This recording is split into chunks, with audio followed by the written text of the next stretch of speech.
আজ সারা দেশে complete shutdown কর্মসূচিকে কেন্দ্র করে আজকে সারা দেশে কমপ্লিট শাটডাউন কর্মসূচি চলছে। এই কর্মসূচিকে কেন্দ্র করে পরিস্থিতি স্বাভাবিক রাখতে সারা দেশে 229 প্লাটুন বিজিবি মোতায়েন করা হয়েছে। এই নিয়ে বিভিন্ন এলাকার পরিস্থিতি জানাতে আমাদের সাথে যোগ দিচ্ছেন আমাদের সহকর্মীরা। চট্টগ্রাম থেকে মাইনুদ্দিন দুলাল, রাজশাহী থেকে রাশিদুল হক রুশো এবং কুমিল্লা থেকে কাজী ইনামুল হক। আমরা প্রথমেই জানবো চট্টগ্রামের খবর।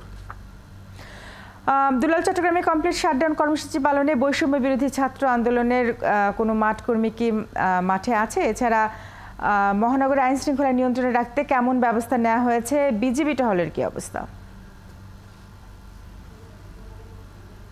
হ্যাঁ স্বপ্না, আমি এখন আছি মুরাদপুর এলাকায়, যেখানে গতকাল এবং গত কয়েকদিন ধরে কোটা বিরোধী ছাত্ররা যে আন্দোলন করেছিল, এখানে তারা সংঘর্ষে লিপ্ত হয়েছিল পুলিশের সাথে এবং ছাত্রলীগের কর্মীদের সাথে।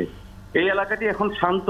আমি দেখতে পাচ্ছি যে প্রচুর পরিমাণে গাড়ি কিন্তু রাস্তায় আছে। তারা বলছিল যে কর্মসূচি শাটডাউন হচ্ছে, সব বন্ধ, কিন্তু আমরা দেখছি যে যানবাহন চলছে এবং অন্যান্য দিনের মতো স্বাভাবিকই আছে যানবাহন। তবে চট্টগ্রাম মহানগরী, ঢাকা চট্টগ্রাম মহাসড়ক এবং ঢাকা চট্টগ্রাম কক্সবাজার মহাসড়কে 8 প্লাটুন বিজেপি টহলে আছে।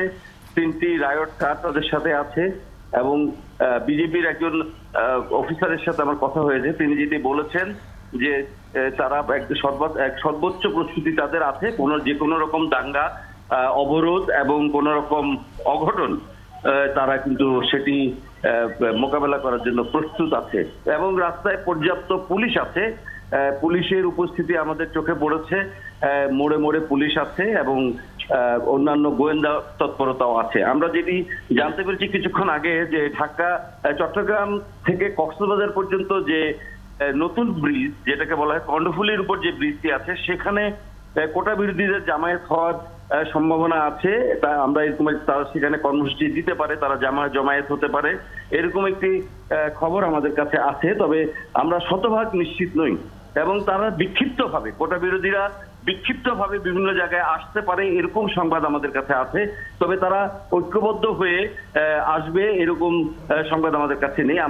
আমরা জানি যে তারা বিক্ষিপ্তভাবে আসবে এবং চট্টগ্রাম বিশ্ববিদ্যালয়ে হল খালি করতে বলা হয়েছে। আজকে সকাল 10টার মধ্যে সকল ছাত্রছাত্রীকে চলে যেতে বলা হয়েছে। এটা বিশ্ববিদ্যালয় কর্তৃপক্ষের সিদ্ধান্ত এবং এখন পর্যন্ত আমরা যেটুকুন জানি যে বিভিন্ন হল থেকে প্রায় অনেকেই চলে গেছে। তবে ছাত্রলীগের একটি অংশ তারা একটি হলে থেকে যাওয়ার জন্য চাপ দিচ্ছে এবং তারা থাকবে, তারা যাবে না, এরকম বলছে। কিন্তু বিশ্ববিদ্যালয় কর্তৃপক্ষ অনড়, প্রয়োজন হলে পুলিশ এনে হল থেকে তাদের বের করে দেওয়া হবে, এরকমই বলছেন বিশ্ববিদ্যালয় কর্তৃপক্ষ। এবং যে কোনো মূল্যে চট্টগ্রাম বিশ্ববিদ্যালয়ের হলগুলোকে খালি করা হবে এবং সেখানে কোনো ছাত্রছাত্রীকে থাকতে দেওয়া হবে না। অর্থাৎ আমরা যেটি দেখছি যে প্রশাসন এই যে যারা কোটা বিরোধী আন্দোলন কিংবা এই আন্দোলনের নামে যে সহিংসতা হয়েছে, যেটাকে সহিংসতাই বলা যাচ্ছে, যে সেটাকে রোধ করার জন্য আন্দোলনকারীদের বিচ্ছিন্ন করে দেওয়ার যে কৌশল, সেটি বলছেন। আমাকে পুলিশ একজন কর্মকর্তা সেটি বললেন যে আমরা তাদেরকে বিচ্ছিন্ন করে দেয়া এবং তাদের একত্রিত হতে না দেওয়ার একটি কৌশল প্রশাসনের আছে। এবং যেটি বলছেন যে প্রধানমন্ত্রী যেটি বলেছেন যে আদালতের রায়ে সিদ্ধান্ত হবে এবং প্রশাসনের লোকজনও বলছেন যে তারাও আশা করছেন যে হাইকোর্ট, সুপ্রিম কোর্ট তাদের রায়ে নিশ্চয়ই কোমলমতি শিশু, যুবকদের, শিক্ষার্থীদের যে দাবি, সেটির মধ্যে নিশ্চয়ই হয়তো আইনগতভাবে সহানুভূতিশীল হবেন, এরকম প্রশাসনের লোকজন এরকম বলছেন। স্বপ্না, দুলাল থাকুন আপনি আমাদের সাথে, আমরা একটু রাজশাহীর খবর জানবো। আচ্ছা।